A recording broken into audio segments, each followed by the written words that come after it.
बच्चों, आज हम हिंदी साहित्य के संदर्भ में आप सभी से चर्चा करेंगे। मैं अपने YouTube channel SGSS online classes में आप सभी का हार्दिक स्वागत और अभिनंदन करता हूँ। प्यारे बच्चों, हिंदी साहित्य दो वर्गों में विभाजित किया गया, हिंदी गद्य साहित्य का इतिहास और हिंदी पद्य साहित्य का इतिहास। आज इसी क्रम में हम हिंदी गद्य साहित्य के इतिहास के संदर्भ में बात करेंगे। बच्चों, मैं आपको बता देना चाहता हूँ कि कई ऐसे साहित्यकार हैं जिन्होंने हिंदी गद्य साहित्य को कई भागों में विभक्त किया अपने अपने अनुसार, लेकिन वास्तव में जो है आचार्य रामचंद्र शुक्ल जो आपके हैं, उनका जो विभाजन है, उन्होंने जो हिंदी गद्य साहित्य के इतिहास को विभाजित किया, उन्हीं का सबसे ज़्यादा मान्य है। और कई साहित्यकारों ने उनको जो है उनका समर्थन किया। इसी क्रम में मैं आपके समक्ष जो है हिंदी गद्य साहित्य के इतिहास को 6 भागों में वर्गीकृत किया गया। वह कालक्रम कौन कौन से हैं, उनका कब से कब तक कौन सा माना जाता है, यह आपके समक्ष मैंने बोर्ड पे पहले ही अंकित करा दिया है।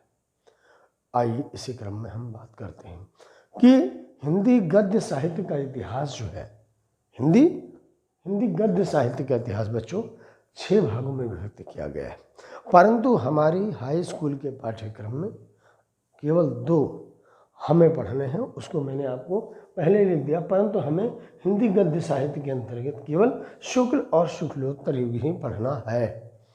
शुक्ल और शुक्लोत्तर युग ही पढ़ना है हमें। कौन कौन से? हमें शुक्ल और शुक्लोत्तर युग, शुक्ल युग और शुक्लोत्तर युग ही पढ़ना है हमको। कौन कौन से पढ़ने हैं? ये शुक्ल युग पढ़ना है और कौन सा शुक्लोत्तर युग पढ़ना है।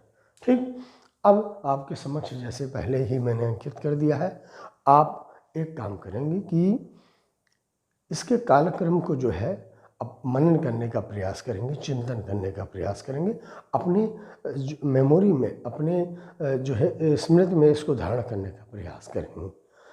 आइए, सर्वप्रथम पूर्व भारतीय युग। पूर्व भारतीय युग, इसी को प्राचीन युग के नाम से जानते हैं। पहला क्या है? 6 भागों में वर्गीकृत किया गया, जिसमें से पहला क्या है?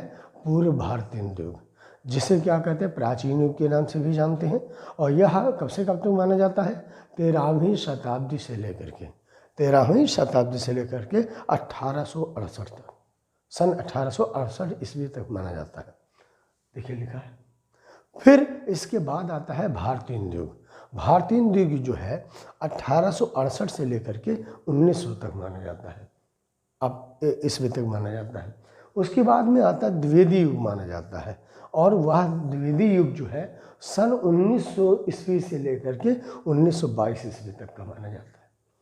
इसके बाद इसी क्रम में जो शुक्ल है, शुक्ल युग है, उसी को छायावादी के नाम से भी जानते हैं। ये जो है 1922 ईस्वी से, सन 1922 ईस्वी से लेकर के 1938 ईस्वी तक माना जाता है।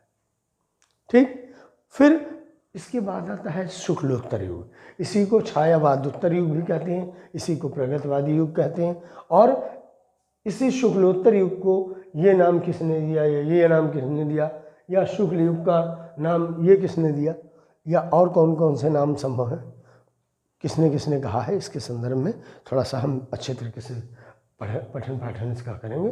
अब देखिए इसी क्रम में हम इस पर चलते हैं कि 5वां है शुक्लोत्तर युग, इसी को छायावादी युग कहते हैं और इसी को प्रगतिवादी युग कहते हैं। और यह जो है 1938 ईस्वी से लेकर के बच्चों, सन 1938 ईस्वी से लेकर के 1947 ईस्वी तक माना जाता है बच्चों। ठीक, सन 1947 ईस्वी तक माना जाता है। अब इसे जो है अपने आंतरिक हृदय में धारण करने का प्रयास करेंगे। इसके बाद में जो है ये स्वातंत्र्योत्तर युग है। ठीक, तो यह 1947 से लेकर के सन 1947 ईस्वी से लेकर के अभी तक माना जाता है। ठीक, तो आप इसे थोड़ा सा पठन पाठन इसका करेंगे। अब आप याद करने वाला जो है, आप 6 याद करेंगे कि पूरा 6 जितना है उसको देखेंगे और इसका कालक्रम देखेंगे कि कब से कब तक माना जाता है, परंतु हम जो है विस्तृत रूप से जो अध्ययन करेंगे बच्चों, वो किस पे करेंगे? हम केवल शुक्ल युग अर्थात छायावादी युग पर करेंगे, और शुक्लोत्तर युग अर्थात प्रगतवादी युग कहें या छायावादोत्तर युग कहें, इस पर हम थोड़ा सा अध्ययन करेंगे। और आज मैं प्रातः अभी 4 बज रहे हैं और ये वीडियो शूट कर रहा हूँ, और मैं आशा करता हूँ कि जो है आप भी प्रातः उठने का प्रयास कीजिए प्रतिदिन, और जो है आपके मात्र हाई स्कूल का जो एग्ज़ामिनेशन है, आपकी जो परीक्षा है 4 साढ़े 4 महीना नहीं है सही से, इसलिए जो है नियमित रूप से प्रातः उठ करके अपने पठन पाठन के कार्य को जारी रखेंगे। आप सभी का दिन शुभ हो, आप सभी का कल्याण हो। धन्यवाद। जय हिंद।